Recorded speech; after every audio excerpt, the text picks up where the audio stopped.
ना किसी बैंक में तो आपका खाता होगा ही। अगर नहीं है तो जरूर खुलवा लीजिए, इसके बहुत सारे फायदे हैं। तो मान लीजिए आपका किसी बैंक में खाता है और उस बैंक पर रिजर्व बैंक अचानक तालाबंदी कर दे या उस पर प्रतिबंध लगा दे, तो आप क्या करेंगे? तो दोस्तों नमस्कार। अगर आपका बैंक खाता बेंगलोर के दी नेशनल कोऑपरेटिव बैंक में है तो आपके लिए बुरी खबर है। दरअसल देश के केंद्रीय बैंक भारतीय रिजर्व बैंक यानी आरबीआई ने इस बैंक पर प्रतिबंध लगा दिया है। इस प्रतिबंध से आपको क्या नुकसान होगा, ये जानने के लिए इस एपिसोड को शुरू से लेकर के अंत तक देखिए। तो पहले खबर को विस्तार से बता देते हैं, फिर इस बैंक के खाता धारकों को इस प्रतिबंध से क्या नुकसान होगा उस पर चर्चा करेंगे। तो दोस्तों, आरबीआई ने बेंगलोर के दी नेशनल कोऑपरेटिव बैंक पर 24 जुलाई 2023 के कारोबार की समाप्ति से फिलहाल 6 महीने के लिए प्रतिबंध लगा दिया है। यानी बैंक अब प्रतिबंध के साथ कारोबार करेगा। जैसे आजाद होकर पहले कारोबार कर रहा था उस तरह से अब कारोबार नहीं करेगा। बैंक की खराब वित्तीय स्थिति के कारण पाबंदी लगाई गई है। इस प्रतिबंध का मतलब क्या है? तो बैंक के लिए सबसे पहले जान लेते हैं क्या मतलब है। यह बैंक यानी बेंगलोर के दी नेशनल कोऑपरेटिव बैंक भारतीय रिजर्व बैंक से लिखित रूप में पूर्व अनुमति लिए बिना कोई भी लोन और एडवांस ना तो देगा और ना ही उसका नवीकरण करेगा यानी रिन्यूअल करेगा। कोई निवेश नहीं करेगा। निधियां यानी फंड सुधार लेने और नई जमा राशियां यानी डिपॉजिट्स जैसे कि एफडी, आरडी, सेविंग्स डिपॉजिट स्वीकार करने सहित अपने ऊपर कोई भी देयता यानी लायबिलिटी नहीं लेगा। कोई भुगतान नहीं करेगा और न ही भुगतान करने के लिए सहमत होगा, भले ही भुगतान उनकी देनदारियों और दायित्वों की चुकौती से या फिर किसी दूसरे काम से संबंधित क्यों न हो। कोई समझौता या इस तरह की कोई व्यवस्था नहीं करेगा। इसके अलावा बैंक अपनी किसी भी संपत्ति या आस्ति यानी एसेट्स को ना तो बेचेगा, न अंतरित यानी ट्रांसफर करेगा और न ही उसका निपटान यानी सेटलमेंट करेगा।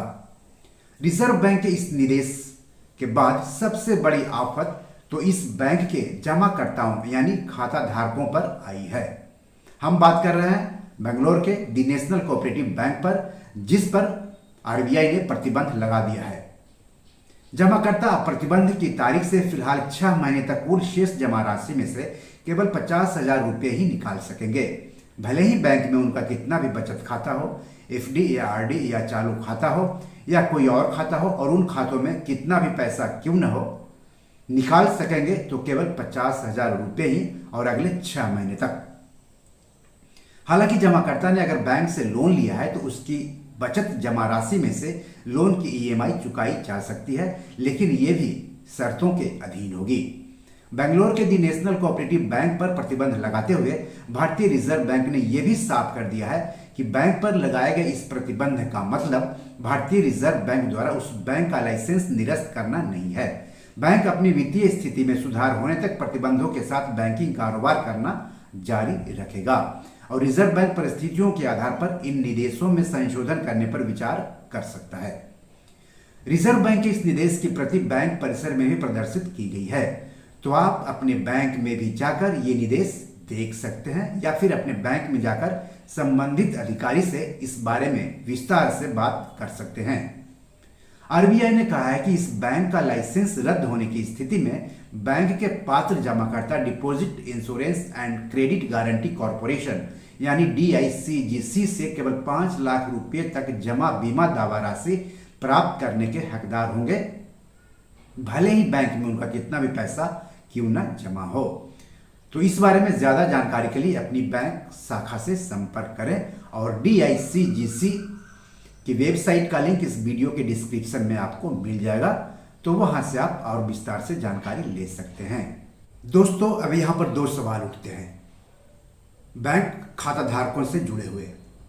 पहला, अगर किसी ने प्रतिबंध लगने की तारीख के बाद का किसी को उस बैंक का चेक दिया होगा तो क्या होगा, या फिर उस बैंक से किसी के लोन की ईएमआई किसी दूसरे बैंक में अपने आप नियत तारीख को जाती होगी और वह तारीख प्रतिबंध की तारीख यानी 24 जुलाई 2023 के बाद की हो तो क्या होगा।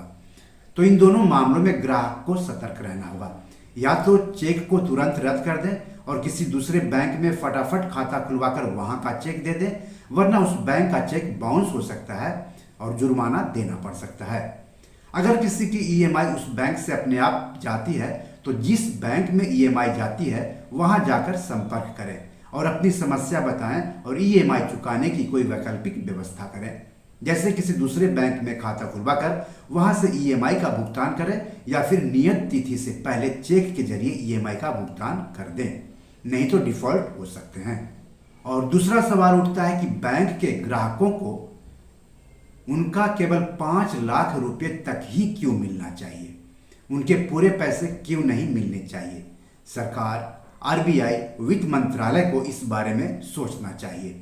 मुझे तो लगता है कि बैंक के सभी खाता धारकों को उनका कम से कम पूरा मूलधन तो मिलना ही चाहिए। दोस्तों, पिछले कुछ समय से लगातार सहकारी बैंकों पर प्रतिबंध लगाया जा रहा है या उसका लाइसेंस रद्द किया जा रहा है। इस तरह के ज्यादातर बैंक हालांकि महाराष्ट्र के हैं, लेकिन दूसरे राज्यों के भी सहकारी बैंक पर प्रतिबंध लगाया जा रहा है या उसका लाइसेंस रद्द किया जा रहा है। इसलिए किसी भी सहकारी बैंक में जिनका खाता है या जो सहकारी बैंक में खाता खुलवाने जा रहे हैं, उन्हें ज्यादा सतर्क रहने की जरूरत है, क्योंकि पैसा आपका है और आपका पैसा आपके ही काम आए तो ज्यादा बेहतर है। यानी कह सकते हैं कि इन दिनों बैंक में पैसा रखना काफी रिस्की हो गया है। ना जाने कब कौन सा बैंक डूब जाए, ना जाने कब किस बैंक का लाइसेंस आरबीआई रद्द कर दे, ना जाने आरबीआई कब किस बैंक पर प्रतिबंध लगा दे और उसके बैंक खाता धारकों को पैसे निकालने पर लिमिट लगा दे, कहना मुश्किल है। आरबीआई है, सरकार है, वित्त मंत्रालय है, लेकिन फिर भी बैंक में रखे अपने पैसों की सुरक्षा को लेकर आप सतर्क रहें, क्योंकि आपके पैसों पर लुटेरों की नजर है। कब कौन पैसा लूटकर भाग जाएगा कहना मुश्किल है। जब आपका पैसा लूट जाएगा तो पछताने के सिवाय आपके पास कोई विकल्प नहीं रहेगा। कई बैंकों या डीएचएफएल जैसी गैर बैंकिंग वित्तीय कंपनियों के जमाकर्ताओं के साथ ऐसा हो चुका है। इसलिए पैसा आपका है और उसकी सुरक्षा भी आप ही कीजिए।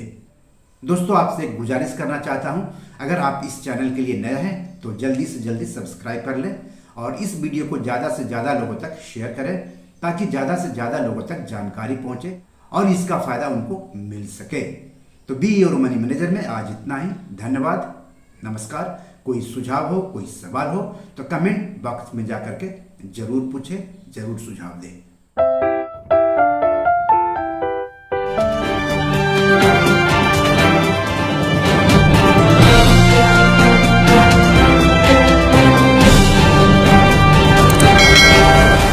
दोस्तों, ये मेरी 7 किताब है जो कि amazon.com पर पब्लिश है। आप इसे डाउनलोड करके पढ़ सकते हैं।